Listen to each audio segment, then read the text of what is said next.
Hi friends, இவரோட கையில் இருக்கிறதா உரல் அப்படி சொல்லுவாங்க. இந்த உரல் எதுக்காக பயன்படுத்துகிறாங்க அப்படின்னு பார்த்தீங்கன்னா, இது அவர் கையில் இருக்கிறது ஒரு தூண்டில். இந்த தூண்டிலில் மீன் பிடிக்கிறதுக்கு இரையாட்டு இதை பயன்படுத்துவாங்களாம். இதுக்கு ஒரு சைடில் பாட்டிலில் வந்து கட்டியிருப்பாங்க, இன்னொரு சைடில் அது தூண்டிலோட இது இருக்குது, அந்த ஒரு கொக்கி மாதிரி ஒன்று வச்சுருப்பாங்க. அதில் இந்த மீன் இந்த உரலில் போட்டு வச்சுருப்பாங்க, அந்த மீனோட இரை. அதுக்கப்புறம் என்ன பண்ணுவாருன்னா, இதை அப்படியே கொண்டு போய் கடலில் வீசுவார்.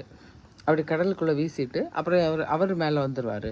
வந்துட்டு கொஞ்சம் கழித்து ஒரு ஒரு 2-3 மினிட்ஸ் ஆகும்போது அந்த பாட்டில் வந்து இன்னொரு சைடில் மிதக்கும்.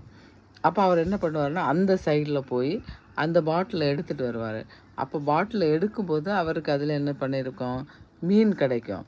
இப்போ இதில் அவருக்கு மீன் கிடச்சிருக்கு. உடனே முதல்ல எனக்கு தெரியல, அதனால் நான் வீடியோ ஒழுங்காக எடுக்கலை.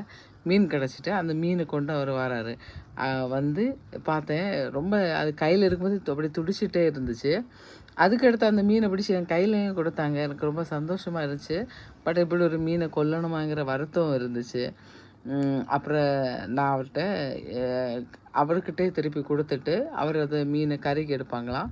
அப்படி இருக்கும்போது இன்னொரு மீனும் கிடச்சிது. அப்படி 2 மீன் வந்து இன்றைக்கி நான் பார்த்தேன். ரொம்ப சந்தோஷமான நாளாக இருந்துச்சு. இப்படி யாருக்காவது அனுபவம் இருந்துச்சுன்னா கமெண்டில் சொல்லுங்கள். தேங்க்யூ ஃபார் வாட்சிங்.